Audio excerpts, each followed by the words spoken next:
하시는 가장 근본적인 이유가 무엇입니까? 나라를 살리고 당을 살리기 위해서 제가 필요하다면 모든 것을 다 해야 된다, 이런 생각을 합니다.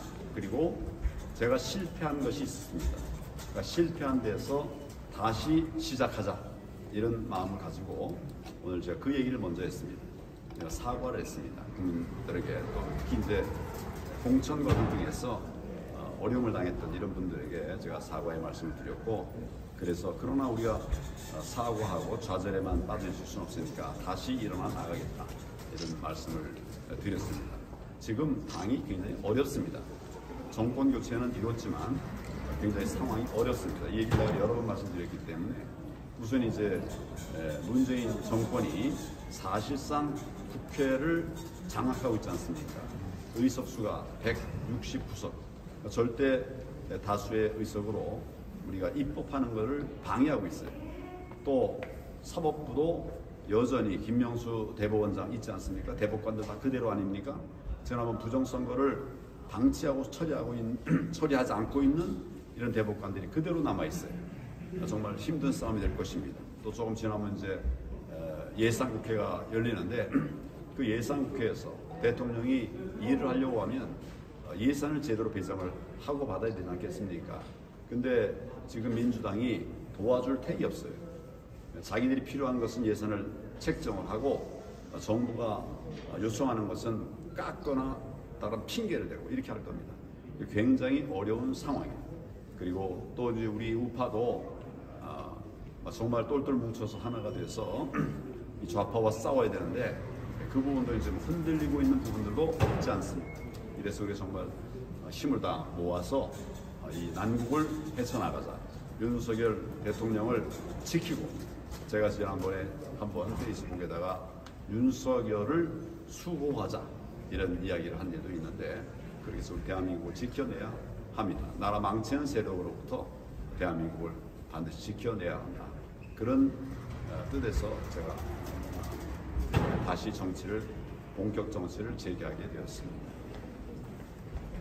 지금 우파 쪽에서 우파 국민들이 여러 가지 그 요구 조건이나 바람이 많습니다. 그 중에서 가장 우리가 현 대표님이 하실 수 있는 바람 뭐가 있겠습니까? 똘똘 뭉쳐야 됩니다. 네, 우리가 흩어지면 집니다. 우리 이승만 대통령도 뭉치면 살고 흩어지면 죽는다, 그런 말씀하셨는데, 똘똘 뭉쳐야 됩니다. 그리고 싸워야 됩니다. 그냥 뭉쳐가지고 가만히 있어가지고는 이길 수가 없죠. 싸워야 됩니다. 불의와 싸워야 되고, 악과 싸워야 되고, 거짓과 싸워야 됩니다. 지금 어떻게 보면 우리 역사상 가장 무도한 정당이 바로 더불어민주당입니다. 가짜, 거짓말, 내로남불, 모든 못된 것들을 다 하고 있는데, 말로만 우리가 이렇게 해서는 안 됩니다. 싸워야 됩니다. 제가 당에 있을 때도 그래서 싸워서 그 조국 2019년이죠. 10월 달에 조국을 쫓아내지 않았습니까? 이 그냥 나간 게 아닙니다. 그때 우리가 정말 치열하게 100만 명 이상이 모여가지고 시골 항쟁을 벌이고, 이런 싸움을 통해서 결국은 부도덕한, 자격 없는 거짓말쟁이 좌파 조국을 쫓아냈습니다. 그리고 이어서 쥐소미아, 여러분 잘 아시겠지만 쥐소미아는 이건 한일 관계가 아닙니다. 한미일의 축입니다. 그걸 다 지키기 위한 게 쥐소미아예요. 쥐소미아 체결을 위해서 미국이 많이 노력을 했습니다. 그렇게 해서 결국은 이것은 한일 간의 안보 협정이기도 하고, 한미일의 삼국 간의 협정인데, 그것을 문재인 정권이 그 당시 이제 일본이 우리나라를 제재한다고 그래가지고 그걸 파기하려고 그랬어요. 그래 버리면 일본과의 관계도 끝나지만 미국과의 관계도 큰 치명상을 입는 것입니다. 그래서 제가 단식으로 여기에 저항을 했는데, 3일 만에 그게 이제 정부의 입장이 바뀌어서 지소미아가 지금까지 지켜지게 되었습니다. 이런 부분에 있어서 우리가 좀 해야 될 책임을 그때 하지 않으면 다 나라 무너지는 거죠. 지금 우리가 그러면 자유우파가 뭘 했냐? 그때 광화문에 모였던 그 세력들이, 우파 세력들이 뭘 했냐? 지금 제가 몇 가지만 말씀드려도 조국이 만약 쫓겨나지 않았으면 어떻게 됐겠습니까? 쥐소매가 무너졌으면 한미일 관계가 깨지거나 큰 손상이 있었으면 어떻게 됐겠습니까? 또 지난번에 우리 노정이 쫓아내지 않았습니까? 우리 유튜브들도 아시겠지만 정말 그 선거 끝나고 나서 40일 만에 우리가 치열하게 싸운 결과로 노정이가 물러났습니다. 그게 쫓아낸 거예요. 이런 싸움의 성과들이 있습니다. 싸울 때마다 이기면 정말 하나님이죠. 근데 싸울 때마다 이길 수는 없지만 우리는 의미 있는 싸움을 힘들어도 투쟁하고 이렇게 해서 결국은 이겨내 왔습니다. 그래서 우리 자유우파는 지금 힘들지만 이겨가고 있다 하는 점을 생각해 기억해 주시면 고맙겠습니다. 네, 그래요. 네, 먼저 당대표 출마 선언을 검토하신 거지 않습니까? 그러면 내년쯤으로 알고 있는데 내년 언제쯤입니까? 당대표 정식 투표. 지금 알 수 있는 사람은 아직 없는데 네, 1월이나 늦어도 2월. 1월, 내년 1월이나 늦어도 2월. 네. 그런 시점으로. 네, 그러면은 앞전에도 우리가 많이 경험을 했습니다만은 상습 부정선관위, 저는 상습 부정선관위라고 이미 오래전부터 규정을 하고 투쟁을 계속 지속적으로 해왔는데 상습 부정선관위에 이 당내 경선도 맡기면은 또다시 부정선거, 이준석이가 당대표 될 때 많은 사람들이 부정선거라고 다 알고 있습니다. 또다시 부정선거로 상습 부정선관위에게 맡긴다면은 진짜 고양이에게 생선 따기를 맡기고 생선을 먹지 말라는 이치와 똑같기 때문에 한교안 대표님은 이 부분에 대해서 특별히 좀 관심을 갖고 어떤 보관이 있으신지 한번 여쭤보고 싶습니다. 아까 제가 네네. 그 이야기를 하면서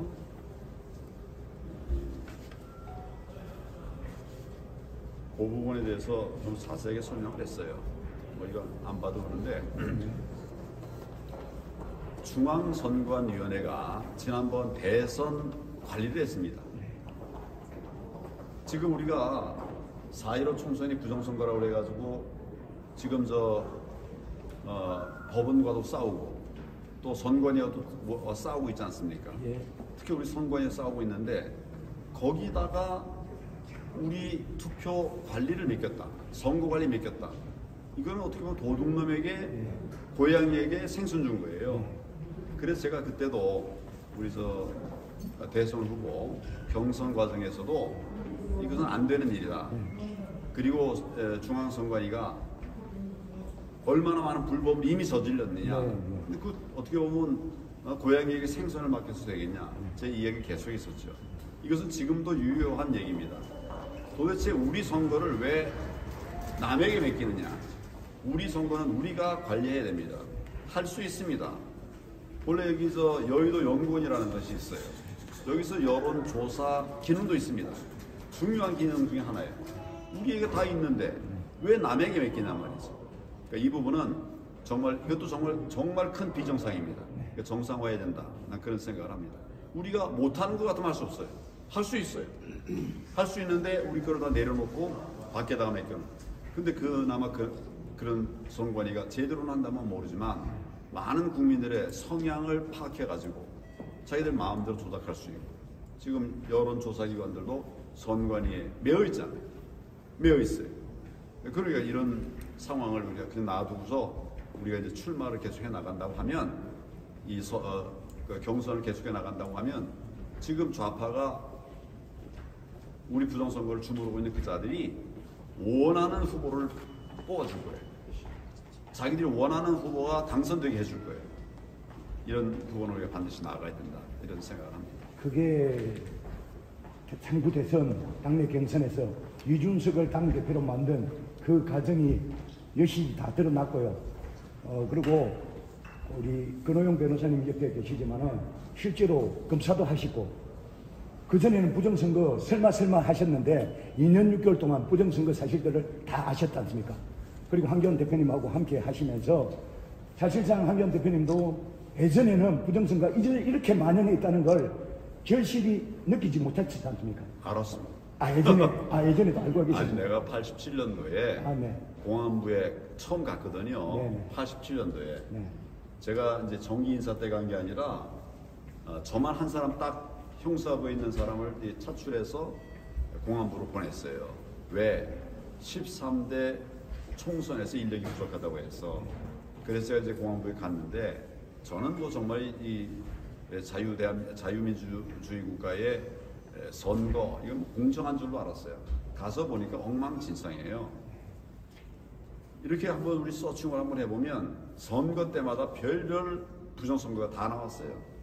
뭐 뭡니까 그 지금 이름도 구로구청 사건이 있었어요. 거기에 부정 투표함이 확인됐다고 그래가지고 막 난리를 치고 막 그랬었던 거죠. 매 선거 때마다 다양한 유형의 부정선거가 저질러졌습니다. 2000년대 이후는 전자적 장치에 의한 부정선거. 지금은 당면 과제는 그런 전자적 장치에 대한 부정선거에 대해서 우리가 대응을 해야 되죠. 저는 4.15 부정선거에 대해서는 제가 재검표하기 전까지는 말을 안 했습니다. 왜냐하면 나는 법조인 출신이고 또 당 대표 출신인데 그냥 근거 없이 하면 안 되니까. 그러나 뭐 미메인인가요? 그 교수가 우선 네. 통계적으로도 얘기했고 또 우리 현장에서 많은 이야기들이 제보들이 쭉 들어왔고 이것을 보면 부정선거의 의심이 아주 강했죠. 농후했죠. 거의 확신에 가까울 정도로 농후했지만 그러나 내가 아직 중거부를 보지 못했었죠. 그 본래 그런 걸 보게 하려고 선거 소송은 180일 이내에 처리하여야 한다 이렇게 돼 있는 거예요. 그걸 이 친구들이 캥기니까 이걸 재검표를 안 한 거예요. 우리가 못 보게 한 거예요. 그래서 나는 6개월이면 다 나오겠다 그런 생각을 하고 있는데 이것이 1년 넘어가서 계속 이래서 이제 분노하던 중에 첫 번째 재검표를 했고 내가 현장에서 나온 그들을 보니까 이건 부정선거가 명백하다. 그래서 제가 그때부터 이제 밖으로 외치게 된 거죠. 그래서 작년 7월부터 아스팔트 나오셔가지고 사실상 부정선거 많은 또 블랙시 동료들하고 함께 지금 투쟁을 하고 계시지 않습니까? 지금 1년 3개월 동안 2년 6개월이고 1년 3개월 동안 부정선거 증거가 드러난 이후에 좀 더 적극적으로 이미 증거는 다 드러났기 때문에 사법부가 언론이 보도 안 하고 있을 뿐이지 이미 사실상 다 드러났는데 이게 국민들 대다수 아직 모르고 있는 사실이 너무나 안타깝기 때문에 좀 더 적극적으로 부정선거 문제에 대해서 대국민 홍보를 해주시고 투쟁을 해주셨으면 하는 그런 바람으로 말씀을 드렸습니다. 잘 알겠습니다. 네. 자, 하나 말씀드리겠습니다. 자, 지난 4.15 총선 이후에 우리가 2년 반 동안 자유우파 국민들이 많이 목소리를 냈는데도 아직도 지금 뭔가 하나도 이루어지는 게 없거든요. 황교안 대표님께서 대표가 되시면, 당 대표가 되시면은 여러 가지 문제점들, 특히 부정선거에 관련해서 어떤 대안이나 대책을 말씀을 주시죠. 제가 당 대표가 된다면 첫 번째 해야 될 것은 민생을 챙기는 것입니다. 우리 국민들 굉장히 힘드시죠. 민생을 챙기는 것이 중요합니다. 둘째로는 안보를 챙겨야 됩니다. 지금 문재인 정부가 우리 안보를 다 무너뜨렸어요. 이 안보를 챙겨야 됩니다. 그리고 정의를 지켜야 됩니다. 그 핵심은 부정선거예요. 부정선거에 대해서는 반드시 밝히고 단죄해야 됩니다. 다시 일어나지 않게 그렇게 해야 됩니다. 제가 당 대표가 된다면 국회와의 협의 과정에서도 그렇고 정부와의 당정 협의에서도 그렇고 이 부분에 대해서 명백하게 지적을 할 겁니다. 반드시 수사가 될 수 있도록 그렇게 오죽 제가 답답하면 나를 특검으로 임명해라 그랬겠습니까? 예, 그래서 반드시 고쳐내야 됩니다. 안 되면 우리가 사실은 지속적으로 갈 수 없는 거예요. 여러분 제가 통진당 해산할 때 많은 분들은 갑자기 해산된 줄 아는데 아니에요. 14년 전에 민노당 처음 나왔을 때 우리가 그 정강 정책을 다 분석을 했습니다. 해보니까 이건 그 자체로 우리 헌법 가치에 맞지 않는 위헌정당이에요. 그런데 우리 이제 헌법에 보면 정당의 목적이나 활동이 민주적 기본 질서에 위배되면 해산할 수 있다 이렇게 되어 있습니다.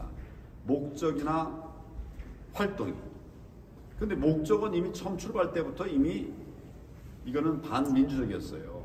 근데 목적을 가지고 이제 우리가 그걸 문제 삼으려고 하면 저항이 많아요. 뭐 가짜다, 뭐 어쩌다, 왜곡이다, 뭐. 그래서 저희가 계속 행동이 민주적 기본질서에 위배되는 부분을 찾고 있었습니다. 그러다가 이석기 사건 터진 거예요. 이건 우리나라를 전복하겠다는 것이었고 또 뭐 어디를 어느 예를 들어 해와 전화국을 폭파하자 그런 계획하고 이게 바로 폭동이죠. 그래서 그게 나오니까 활동도 목적뿐만 아니라 활동도 민주 기본 질서에 위배된다 이렇게 판단하고 이제 통진당 예산 심판 청구를 한 것입니다. 결국 악은 밝혀집니다. 불의는 밝혀집니다. 시간이 좀 더 필요할 뿐입니다. 시간이 좀 걸리지만 반드시 정의를 지켜내도록 제 같은 선봉에서 노력을 계속하겠습니다. 수고들 하셨습니다. 네. 감사합니다. 네.